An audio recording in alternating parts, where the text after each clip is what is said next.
Hey everyone, Christian here, and as the title states, I want to show you what not to do ever with crown shafted palms. Now, royals will be the easiest way to demonstrate this, and sitting here across the street from a Catholic church, which has recently had their royals trimmed up, and that's not something I say very often because it's not something that is done that often, nor should it be done for really any reason.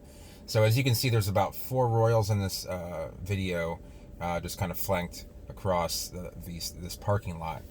And if you notice up by the crown, hopefully it's noticeable in the video depending on how big your screen is, but there's been about 4 or 5 fronds at least, maybe more, trimmed off of each royal, and they should not have done this. And it does give it a shuttlecock look, but royals really should have a full plumose, full crown, below the horizontal, and there's no reason for them not to. And the just because of the actual look of it is just that nice.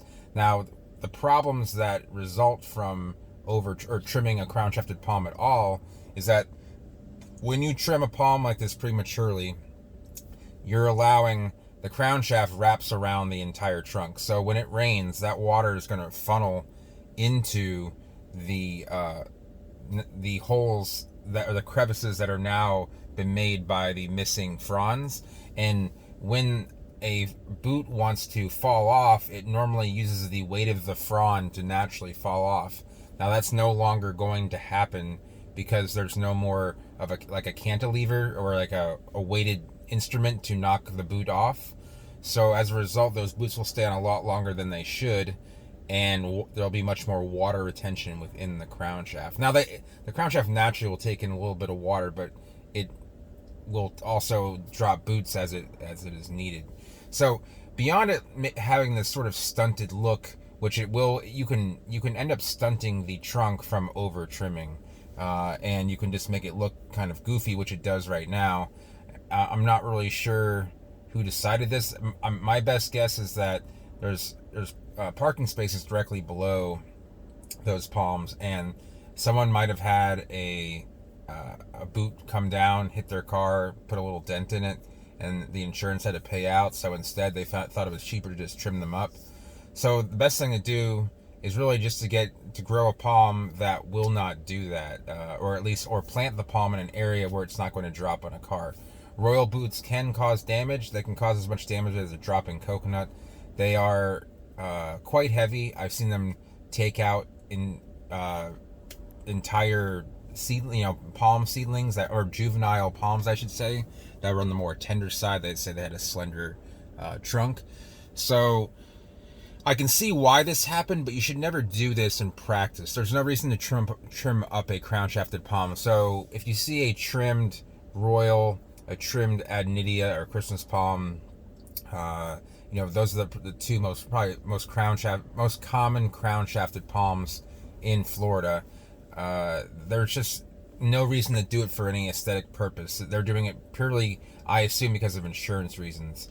People have a boot fall down from these royals, hits their car, think, okay, well, the church has plenty of money, we'll go ahead and sue them for the damages, and they probably have to pay out because they have good insurance. So I'm guessing that's what happened. However, the result of it is there's actually 4 more palms on the other side of that oak to the very right, and so you have 8 pretty ugly royals. I mean, they're not ugly, but they don't look that great. And the trim spots, it looks like they might have trimmed a few boots off, which can, if you prematurely cut the boots off from the base to try and keep that water retention problem from happening, you can stunt the palm because it has not fully, that's soft tissue, it has not fully grown to the girth of the trunk, the woody trunk. So the only way to counteract that water retention issue is to actually trim the boots, like we say with X-Acto knife or a box cutter. You can do that sometimes with bottles or spindles, but on truly crown shafted palms, it really doesn't make any sense. Of course, if for some reason you have to do this, like for transport, go ahead and make sure that you keep that area dry. If it has to get wet, you might want to trim 1 or 2 of those boots. It's probably not going to stunt it too badly. It might not stunt it at all, but in practice, don't do this, because you're really just, you're not, there's really no benefit to it. Obviously the benefits that I have mentioned are the few that are there. So there are a lot of detriments. You can have a rotted crown, you can have a stunted palm, you can just have a generally weird looking plant. To me, this looks very weird. This is not how a royal should look. So when I drive by, it just looks kind of odd, to say the least. So hope this video was informative. If it is, give it a thumbs up. If you're new to the channel and you enjoy discussing tropical plants, consider subscribing. If you have any questions about trimming crown-shafted palms, or not trimming them, hopefully, leave a comment down below and I'll get back to it as soon as I can. Thanks for watching.